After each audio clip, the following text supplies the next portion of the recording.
do we distinguish between selfishness and loving oneself? And does it help in ending one's misery? Whose questions are these? You got it all written? Oh, yours? Wrote it down. Okay. Okay.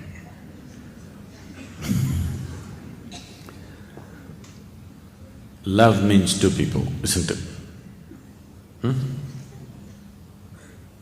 What is this thing about loving yourself? You're becoming schizophrenic. Love is a certain experience for you. See, right now, if I love you, it makes no difference for you. If I love you, it's beautiful for me. You need not even know that I'm loving you, isn't it? If you love me, it's wonderful for you, isn't it? Yes or no? Somebody is loving you, it can be a nuisance. You are loving, this is beautiful, isn't it? Isn't it so? No? So within you, where did you become two people? Because if you want to love something, two are needed, isn't it? Please don't split yourself. There is no need to love yourself. If you are loving, it's great. Where is the need to love this one? Because everything is about this one, isn't it? Yes or no? People are talking all kinds of selfless nonsense. There is no such thing. Everything is about this one. What matters to this one, that's what you do, isn't it? Whether you do it for your friend or your enemy or your family or your nation or whatever else, you do it because it means something to you, isn't it? So don't get embroiled in this selfishness and selflessness. At least in your selfishness, don't be stingy. Be total. That's all I'm telling you. Right now, the moment you see that I'm truly responsible for everything around me, now you're capable of being truly selfish. If you… see, every human being is interested in his well-being, that's why all these questions, isn't it? Yes? That's the basis of this, isn't it? You're essentially interested in your well-being. That is so with every human being, isn't it? Everybody is interested in their well-being. Human well-being is something that you're interested in. It is just that the scale and scope may vary from person to person. For one person, well-being may just mean about he being well. For another person, it may be him and his family. For another person, it may be him and his community. For another person, it may be him and his nation. For another person, maybe it may be the whole humanity. For another person, it may be all life. Only the scale is different. There is nobody here who is not concerned about well-being, isn't it so? Everybody is concerned about well-being, only the scale is different from person to person. How much of well-being are you willing to address? Anyway, you're concerned about your well-being. You can be truly well only if everything around you is also well, isn't it? Is it a fact? Today we are talking about saving the ecology, nonsense. You don't have to save the ecology, if you don't mess with it, it'll be well. Now you're understanding, only if the trees are well, we can be well. When it comes to survival, you'll understand. But anyway, don't you know this? If everybody in Delhi is well, it is also good for your well-being, isn't it? Yes? Only if you are well and nobody is well, your life is constantly under threat. Isn't it so? So, if you extend this, wanting well-being from the limitations of this body and say, I want this to happen, I want this to happen to everything and everybody around me, then you will do your best. Then you don't have to worry about loving you, not loving you. There is no such thing as loving yourself. It's an idea. Love is an experience that happens to you when for some reason, whatever the reason may be, your emotions became pleasant. It happened because your child came and kissed you, or your dog wagged its tail. It can happen both ways, isn't it so? Yes or no? For what reason it happened is not the point. It happened because your emotions became sweet. So, you call that love. I'm saying, do you, suppose you bought a car, nobody's old enough for this, I think. Suppose you bought a car in 1940s. Along with the car, you had to get yourself 2 servants, because it's push start in the morning. 50s, 1 servant will do, crank start. Now you're all self-start, isn't it? Now I'm asking you, your love, your joy, your bliss, should it be in push start or self-start? If it was on self-start, you wouldn't be asking all these questions, isn't it? Right now it's on push start. Now you have felt at one moment, if somebody expressed some love to you, you felt happy, and they are not reliable. So you're talking about, if I love myself, will I have it going? That's the whole thing, isn't it? No, don't worry about somebody loving you, you loving yourself. You want your body to be pleasant, emotion to be pleasant, mind to be pleasant, isn't it? We'll work on that. We'll work towards that. Don't try to love yourself, not necessary. There's no need to love anybody either, because you can't do that either. If you're feeling loving right now, whoever you see, that's the way you will be, isn't it? I love you, I love you, I love you. This is a mantra that you're doing, because without that mantra, a lot of things won't open up. On a certain day, Shankaran Pillai went to the park. There was a pretty-looking woman sitting on a bench, on a stone bench in the park. He went and settled down on the same bench. After some time, he moved closer. She moved little away. Then he waited for 2 minutes and again moved closer. She moved away. Again he moved closer. She was at the end of the bench, so she pushed him away. Then he waited for 2 minutes, sun was just setting, the atmosphere was right. He went down on his knees and said, I love you. I love you like I've never loved anybody in my life. The woman was little soft, and sun is setting.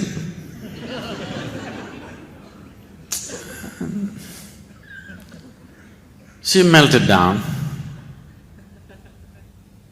I'm sorry, I shouldn't use the melting down word.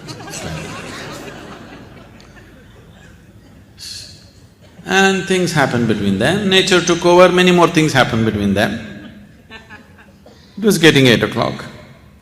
Shankaran Pillai got up and he said, I need to go, I need to go. She said, where are you going? You said you love me.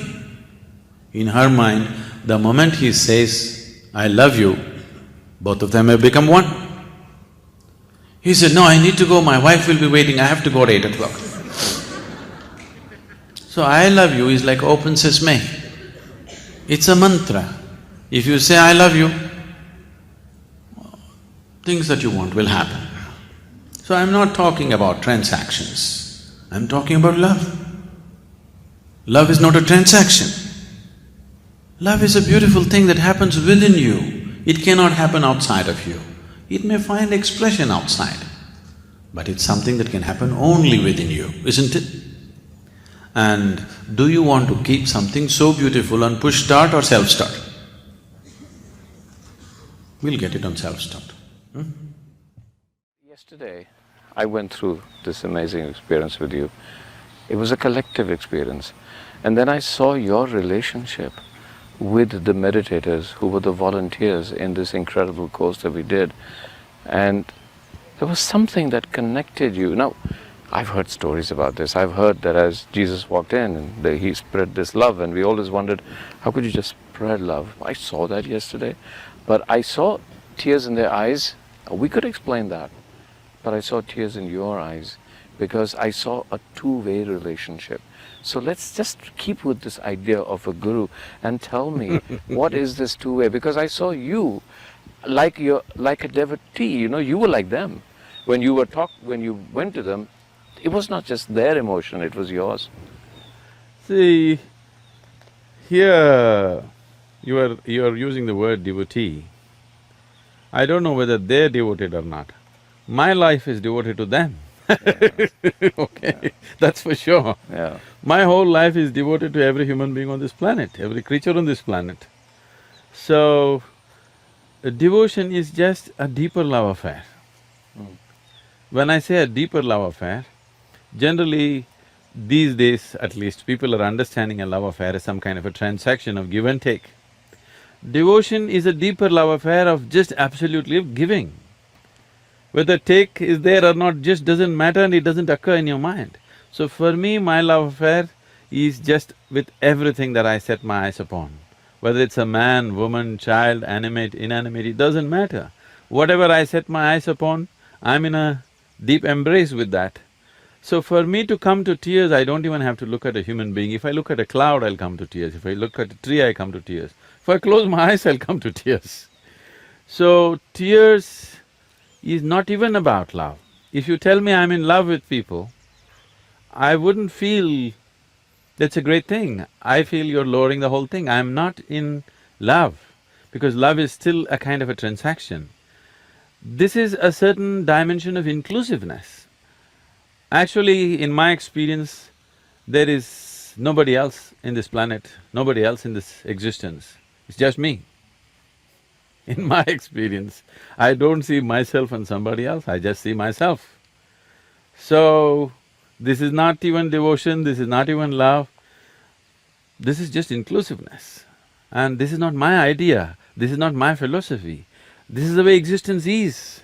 If you do not constipate your consciousness by being identified with limited things, like your own body, your own mind, your own culture, your own religion, your own family, your own whatever, your own species for that matter, if you do not constipate your consciousness with that kind of limitations, the existence is all-inclusive.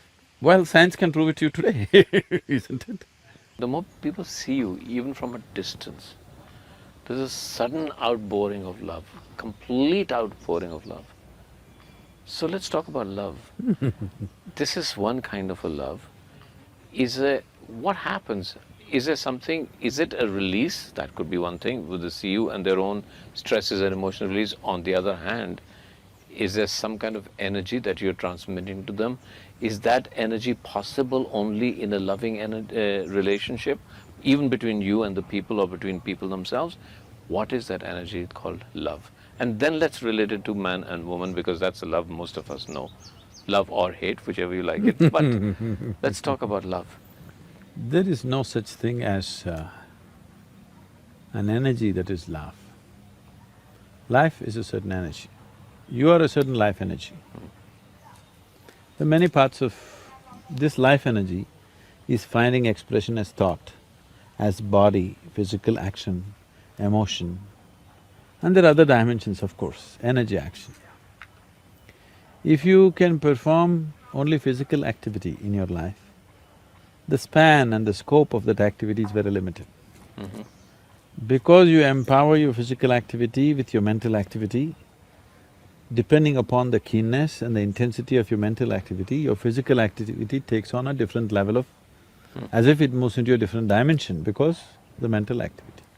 If you make a movie, if it's all physical, it's one way. There is a certain intellect involved in it, it's another way. There's a certain emotion involved in it, it's another way, isn't it so? So that's so with life also. So, these are different levels of intensity. Physical is at one level of intensity, intellectual is another level of intensity, emotion is a different level of intensity. Generally, people are looking down upon emotion as something less than intellect, which is a very wrong thing they're doing. Which I think slowly people are realizing they're talking about emotional intelligence now. Because emotion is capable of being of a higher intensity than intellect in many ways. Intellect has a certain coolness, intellect has a certain penetration, but emotion can just embrace everything. Intellect can know pieces of life, emotion can know the wholeness of life.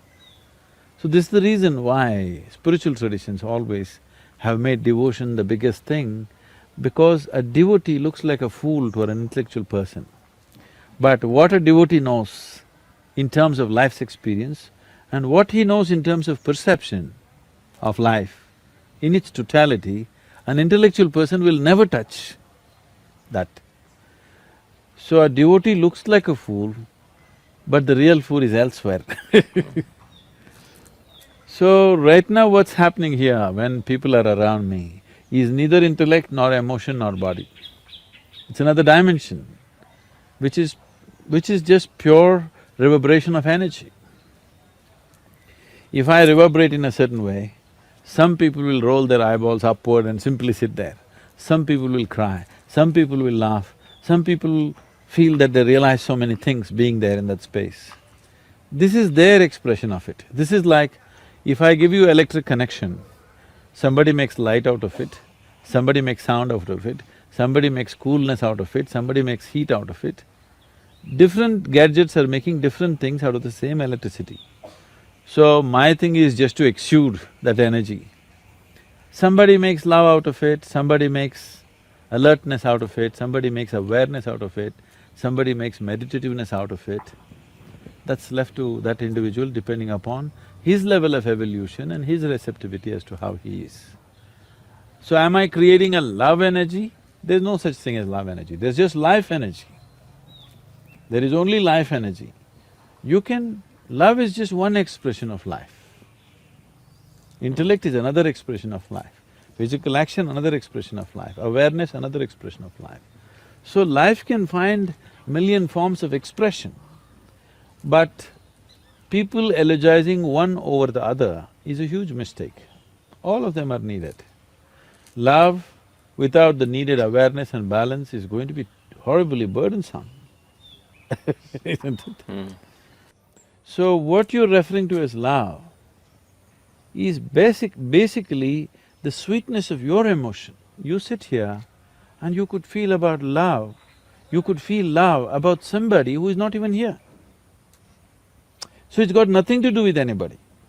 Once a human being becomes more and more aware of his own nature, he understands to experience love, to experience blissfulness, to experience ecstasy, even to experience orgasmic ways of life, you don't need anybody actually.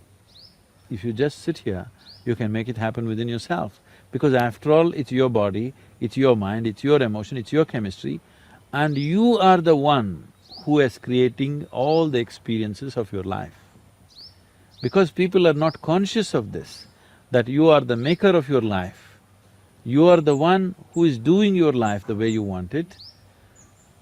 Most people still believe that their experiences are being shaped by people and situations around them, but that's not true. Human experiences are 100% self-created, 100%.